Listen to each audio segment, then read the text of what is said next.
প্রথম হয়ে থাকো তো সাবস্ক্রাইব করো চ্যানেলটাকে, পাশে থাকা বেল আইকনটাকে নোটিফিকেশনটাকে অল করে দিও ক্লিক করে, কারণ কি যত ভিডিও আপলোড করব ডাইরেক্টলি নোটিফিকেশন চলে আসবে আপনার মোবাইলে। বন্ধুরা, শুরু হচ্ছে এক দেশ এক বাজার, কৃষকদের মিলবে লাভ ঘোষণা অর্থমন্ত্রীর।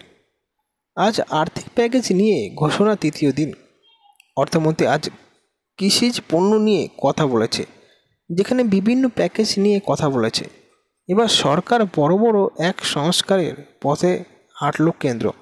সরকার এবার আইন বদল ঘটানোর চেষ্টা শুরু করছে, কারণ তারা জানিয়েছে কৃষকরা যাতে তাদের শস্যের সঠিক দাম পায়, এমনকি অন্য সব রাজ্যে যেন বিক্রি করতে পারে, তার জন্য এটা তৈরি করেছে। কৃষক পণ্য আইন নিয়ে তাই নতুন করে ভাবছে সরকার।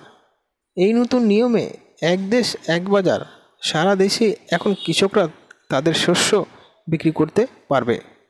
এখানে শেষ নয়, কৃষকরা যাতে ফসল তোলার আগে তাদের শস্যের ন্যূনতম দাম ফেরত দেওয়ার নিশ্চয়তা দেওয়া যায়, এই নিয়ম তা দারুণভাবে সাহায্য করবে। এদিকে আজ অর্থমন্ত্রী ঘোষণা করেছে কৃষিক্ষেত্রে 1,00,000 কোটি টাকা, এটার দ্বারা যাতে কৃষি পণ্য বিদেশি রপ্তানি ও সাথে বিভিন্ন উপযুক্ত পরিকাঠামো গড়া যায় সেই দিকে নজর রাখা হবে। এদিকে মৎস্যক্ষেত্রে পশুপালন, মৌমাছি সবার জন্য 500 কোটি টাকার তহবিল ঘোষণা করেছেন। এখানে শেষ করে নিয়ে অর্থমন্ত্রী তিনি আইন সংস্কার ও প্রশাসনিক বিভিন্ন ব্যবস্থা নিয়েও কথা বলেছে। তিনি বলেছেন যেসব অত্যাবশ্যকীয় পণ্য আছে তাদের এই নিয়মের অন্তর্ভুক্ত করা হবে না। আলু, পেঁয়াজ, ভৌজ বীজ, তৈলবীজ, ডাল এসব। এদিকে আবার বলা হয়েছে এই আইনের দ্বারা কৃষকরা তাদের ফসলের ন্যূনতম দাম যেন পায় ফসল চাষের আগে থেকেই। এইসব হলে বাজারে প্রতিদ্বন্দ্বী বাড়বে। এদিকে কৃষকরা তাদের শস্যের উপযুক্ত দাম পাবে। এই সবকে মাথায় রেখে এই কৃষি পণ্য আইনে নতুনভাবে নির্ধারণ করা হয়েছে।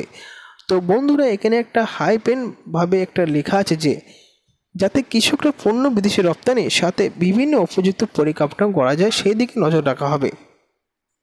তো এখানে কারা পাবে না, এখানে শেষ নয়, যাতে ফসল তোলার আগে শস্যের ন্যূনতম দাম ফেরত দেওয়া।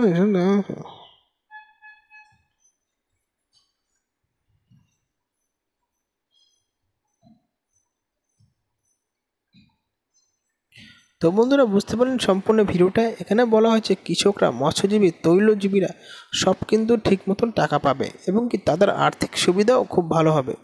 আগে কি হতো, যারা চাল গম বা বিক্রি করতো তাদের ক্ষেত্রে ঠিক মতন বিক্রি করতে পারতো না, কিন্তু এখানে একদম ডাইরেক্টলি এখানে পণ্যগুলো সব যাবে হলো সরকারের আয়ত্তে এবং সরকার সেই আয়ত্তে দাম দর করে সেই জিনিস কিনবে। এক্ষেত্রে অনেক যে অর্থব্যবসায়িকারা পণ্য আছে তাদের এই নিয়মের অন্তর্ভুক্ত করা হবে না। অত্যাবশ্যকীয় মানে অর্থাৎ এখানে অনেক রকমের, যেরকম হতে পারে আপনি ভাবছেন যে হতে পারে এখানে কসমেটিক বা এইসব ক্ষেত্রে কিন্তু এই অর্থকোষীয় পণ্য কিন্তু এখানে অ্যাড করা যাবে না, তাদেরকে কোনো মতেই এই জায়গায় অ্যাড করা যাবে না। শুধুমাত্র এখানে আলু, পেঁয়াজ, ভৌজ বীজ অর্থাৎ কাঁচামাল, চাল, ডাল এগুলোকে অ্যাড করা যাবে। তো ভিডিওটা বোঝার জন্য আপনাদের সম্পূর্ণ ধন্যবাদ যদি বুঝে থাকেন। তো এখানে তার জন্যই বলা হয়েছিল যে এক বাজার এক দেশ। তো ভিডিও দেখার জন্য সম্পূর্ণ চ্যানেলকে সাবস্ক্রাইব করুন।